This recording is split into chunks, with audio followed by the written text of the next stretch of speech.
Hello, we are at Agile Adria 2014. My name is Marko Keba, and I have a privilege to be talking to Hakan Forss. So please, Hakan, can you please just introduce yourself? Yeah, hi, I'm Hakan Forss. I'm a lean and agile coach from a Vega group in Stockholm. I typically work as a coach working with companies but mostly with their leaders, of how we can get lean and agile thinking into organizations. Okay, so what you did at the conference, you gave a big 3-hour workshop on Toyota Kata, and today there was an open space which prompted a lot of discussion on the Toyota Kata itself. So people were actually liked the workshop. So we're going to talk about Toyota Kata, of course, and maybe before we just dig into the model itself. Why would you say that we need a structured way of handling improvements in the first place? Why would we need that? So it's easy that we get, as individuals, that we get stuck in our daily work and we just focus on doing the things that we generally do. If you're a programmer, you want to program. If you're a tester, you want to test, and so on. And if we don't put a structured way into doing this, it's easily that we just focus on kind of the customer value adding work. But if we want to improve over time, we also need to take some time to reflect and kind of sharpen our saw instead of just keep sawing at the tree. And having a structured way of doing this, like a retrospective or like a Toyota Kata structure where we typically do it once or multiple times a day, it will help us then to focus part of our day into looking at how we can sharpen the saw. So to get the best of the time that we invest in the improvement by having a structured approach. And also that we actually take the time. If you ask most people, couldn't we do some improvement work? They say typically that they are too busy to actually think about how to improve. And therefore we will not even try to do improvement if we don't put some structure into place. Okay, so what is the basic structure of Toyota Kata? How does that work? So it's basically two things. It's one thing called the improvement kata that is focusing on how to do improvements or really experiments so we can learn how our process works and then potentially improve it. And then we have the management structure or the coaching structure that is called the coaching kata that would help the organization, the people doing the improvements will be helped and giving a structure of how to actually do the improvements. Mm-hmm. And the idea is that you think that you have some general direction, you have a true north or a vision, and then you need to discover how are things really working right now. And then you take small steps towards that vision, and you can set up maybe a challenge that is 1, 2, 3 or 5 years out. But to get some motivation, you will set smaller steps on the way towards that challenge that we call target conditions. And those are not targets, but they are conditions of how the process would work when we are operating in the way that we want, moving us closer to the challenge. Okay, so some like milestones that we know, okay, we are where we want it to be. Yeah, so you could say it's like a time box. You set a point in time when you should evaluate, and you say, at this point in time we want the process to operate like this. It's an hypothesis of how we want the process to operate. Mm-hmm. And then we try to, in small experiments, get to that point and see if that achieved what we wanted it to achieve. And then when we reach that point, we set a new target condition that is hopefully then closer to our challenge or our vision of how the perfect process would look like. Mm-hmm. And what are the time boxes? How much time are we talking about? Typically a target condition would be something that you set is 1 to 3 months out, no longer than that. Mm-hmm. And either you get to a point where the process operates at the target condition and then it will expire, or you get to the date and then it expires and then you have to set a new target condition. And then you have, to get there, you do small experiments or running through the PDCA cycle. And that is typically something that you will do on a daily basis. Mm-hmm. So we run PDCA on a daily basis. Yes. Maybe for the people that are not familiar with the PDCA, can you just explain a bit? So the definition says plan for P, D for do, C for check, and A for act. And it's basically this scientific model where you have an hypothesis and you make a plan. That would be the planning part. Then you will run the experiment. That would be the do part. And then the check would then be the observation of the results. And then you compare to your hypothesis and the prediction you made during the plan. And based on that learning, you will then do the acting part. That would be then change what would be the next hypothesis or experiment that you want to run. And this you do more or less on a daily basis. So it actually could be done on a daily basis? Absolutely. The biggest problem generally is that we are making too big experiments. And therefore they will drag out in time, and then it will lower the motivation from people to actually do them. But if we can get down to daily, and I have actually been able to do it on 2 to 3 times a day, then you will really see some energy in the people that they will actually do something, and they will do it immediately, and you will see results more or less. Can we maybe use a real life example of some sort of experiment that could be run daily, or as you said, 2 or 3 times a day, that will make depict the picture more clearly? So one team or multiple teams that we work with, they had a continuous improvement engine that they had for testing software, and to set up the environment was quite complex. So the environment itself was not giving a positive or negative result always based on the software that was actually checked in. In many cases it was due to the setting up of the environment that was generating kind of if it was red or green.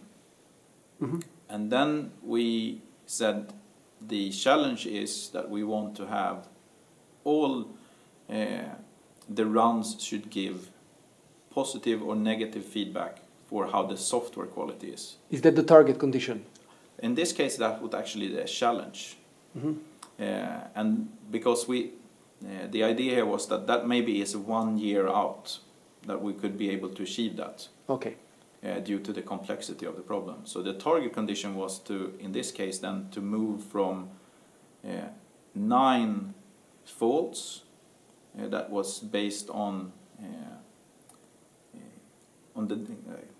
the environment, mm-hmm, to 7 faults a day. Okay. That was due to the environment. That's clear. And then we kind of ran a small experiment. So is it the cron jobs problem that is generating this, or is it the build script, how we build up the environment, or are we doing things in the wrong order? Those were the hypotheses that the team made. Okay. Exactly. So we were trying small experiment of this, maybe make a small change in the order, or put in a small amount of pause in the script to the environment to really see if it works or not. And small things like that. So very small, distinct experiments that we were running to see if we can get the environment to the level that it was actually performing according to how we wanted it to perform. Okay. And then the structure behind the actual experiments is people meet and we follow up this, do we somehow put it down on a piece of paper, or how do we keep track of these ideas? The Kata idea, that's why it has its name, is that you are following a strict script of how you go through this. So you kind of build a muscle memory of how you do it, and so you can focus all your efforts of the actual content. And what you do is that you say, what do we want to achieve? And then what is the current condition? What was the last experiment we were running? And what did we expect? What actually happened? And the delta between the prediction and then what actually happened would be the learning. and that learning should then feed back into the next experiment that we will run, and then we kind of eat away from where we are right now to the wanted position. We eat away of everything that is standing in the way to move to that position. Mm-hmm. Okay. So it's a very structured approach. Okay. And is there some sort of moderation, or one person that is supposed to be taking care that everything is under control, under the how Kata prescribes it? Yeah. So it's two parts. You have the team or a single person that would do the actual improvement. Mm-hmm. And then you have the manager or the coach that would do the actual coaching and facilitation of the process. Okay. And when you take this, and if you build this into the organization where the managers will always be part of doing this work, it will also be part of the daily work of the managers in the whole organization, which means that there will be run experiments on all levels in the organization all the time.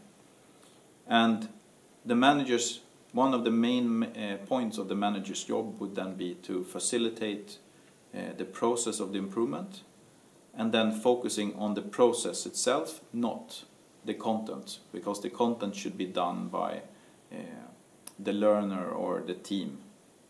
Okay. One of the problems, I might call it, for some teams and some organizations is the actual motivation to improve. Yes. So if somebody says, we're good as we are today, why do we want to improve? How do we motivate the people to want to improve in the first place? And then we can use Toyota Kata to improve. So typically, if you really step back and you look at most people, they have intrinsic motivation to always improve. But how we have set up the system, or how we have designed how the workplace work, what the manager would respond to suggestions and so on, typically will kind of put the lid on so people don't feel that the ideas that they have will be listened to, and therefore eventually they will say, well, I don't care anymore, there's no one listening to my suggestions, and therefore I will not even give any suggestions anymore, I will just keep working as it is. But with this structured way of doing it, you set an aim for where we're going to go, and people will find their own experiments to run to see if they can move in that direction.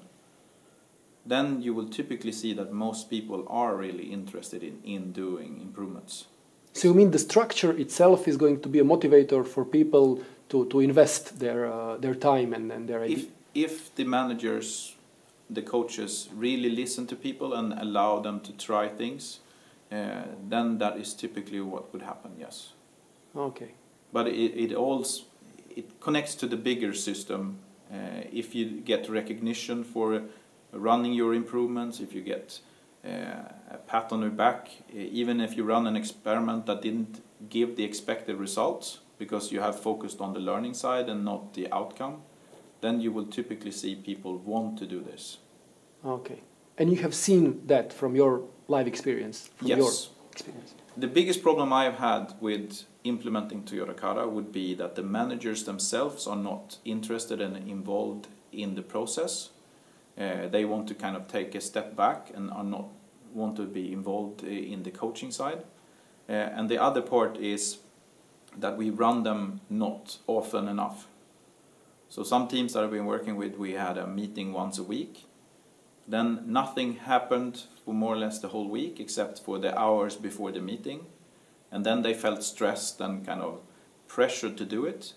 And therefore it really didn't really catch on.